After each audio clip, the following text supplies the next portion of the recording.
Well, behind every death is a life cut short by a virus unknown to the world just a few months ago. Our special correspondent, Allan Little, looks at the stories of some of those who've lost their lives. They are a cross-section of modern Britain in all its diversity. They remind us that none of us is beyond the reach of the worst that the virus can do.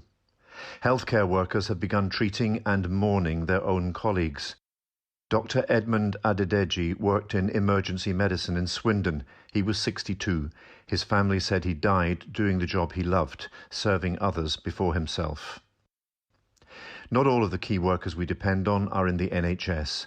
36-year-old Mex Nak Ayanacho drove a number 4 London bus and was asthmatic. He was an absolute charming man who loved his family. It is not just the elderly. Luca Di Nicola from Italy was 19. He was judged too young to be at risk and tested positive for COVID-19 only after he'd died. Emma Clark taught science in Runcorn in Cheshire. She was 35.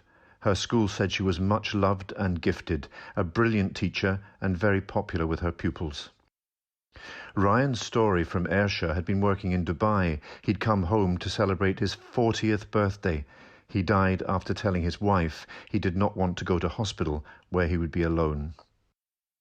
Maria Lawrence ran a market stall and a local charity in Derby.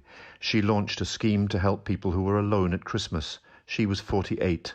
Her sons said she was full of joy. Everyone knew of her endeavours, but she never wanted to be in the spotlight. A genuine angel working for the greater good. She's left a widespread legacy of selflessness, kindness and happiness. She ran charity schemes, protected the elderly and vulnerable, and made sure every single person smiled. Kevin Rosen worked on matchday security for Nottingham Forest Football Club. One player said, "We have lost a true gentleman, a legend in his kindness and humility." Carol Jamabo was 56 and a mother of 2.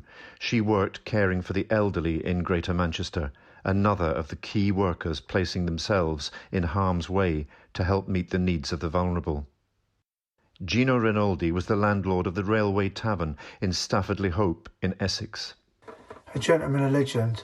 The place would never be the same without him, are just some of the things posted on social media. He ran his pub for 20 years with a smile on his face, and then only recently did he realise his dream of opening his own restaurant where he served with great care, kindness and pride. Marita Edwards was a fit 80-year-old. She was the first person to die after contracting COVID-19 in hospital. She'd been admitted to the Royal Gwent in Newport for a routine operation. Pooja Sharma was another key worker, a pharmacist at Eastbourne District Hospital. She was 33. Her father, Sudhir Sharma, an immigration officer at Heathrow Airport, died the day before her. One of Pooja's friends posted this online. "Please, please, please inform family and friends to take this very seriously and to self-isolate and socially distance as much as possible." Allan Little, BBC News. Well, our health correspondent Lauren Moss is with me. Lauren, hospital admissions, the numbers there are beginning to stabilise. How long is it projected before deaths start to stabilise as well? What happens over the next week now will be really key. Tomorrow marks 3 weeks since the start of the lockdown, and it's from now onwards really that we would expect to see the strictest social distancing measures having an impact on, firstly, the number of new cases and then on the number of deaths. Now tonight, more than 19,000 people are being treated in hospitals across the UK for the virus, and at the press conference earlier we were shown a graph of hospital admissions which we can take a look at now. And as you can see, the areas with the highest numbers in London, there has been a bit of a drop in the last 24 hours, but sharper increases in the northeast and Yorkshire and in the northwest of England, while admissions do seem to be steadying in other parts of the country like the Midlands. Now over 5 5,000 more people tested positive for the virus as of 9 o'clock this morning. But again, these numbers do appear to be steadying over the last few days, which may suggest that the upward curve of the virus is beginning to flatten out. But like we've seen on previous weekends, there has been a drop in the number of recorded cases and the number of recorded deaths, only for them to rise again a few days later. So like I said, the next week or so will be really key in indicating whether we're close to turning any kind of corner here. OK, we'll leave it there. Lauren, many thanks. Lauren Moss. Well, the government has welcomed the public's efforts to stay at home this weekend and for sticking to strict social distancing rules. Despite the warm weather, Dan Johnson has more. It's been a strangely quiet weekend right across the country. Rarely are the streets of the capital empty like this. Our motorways were almost abandoned as people overwhelmingly listened to the pleas to stay close to home. In Blackpool, people were out and about, but mostly sticking to the rules.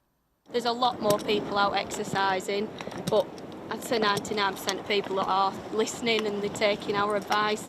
On the south coast, Hastings was extremely quiet for a sunny bank holiday. I mean, on a Sunday, this place is heaving. We met George, 69 years old and vulnerable. All I do is come out every day and get a bit of fresh air and never get out my scooter. For the simple reason is I'm safe in here. It's all just empty. It's like The Walking Dead, you know, and all the restaurants all closed. Well, there's a group of 4 having some drinks and then they think it's really cool to go in the playground as grown adults, so we have to explain to our kid that he can't go in the playground, but there are some idiots that think it's okay to. I'm a little bit more cautious probably than most, but that's how I feel. I lost my uncle last Tuesday to COVID, 68, no underlying health conditions, so, you know, I just want to stay as safe as possible. We're with BBC News, we just happen to be filming here. Okay. And then, just around the harbour, an upside-down world delivered some new arrivals. 29 migrants thought to have sailed from France in a boat not designed for social distancing. It's a reminder of the range of challenges our emergency services face. These are upturned, difficult days, and there are surely more to come. Dan Johnson, BBC News in Hastings.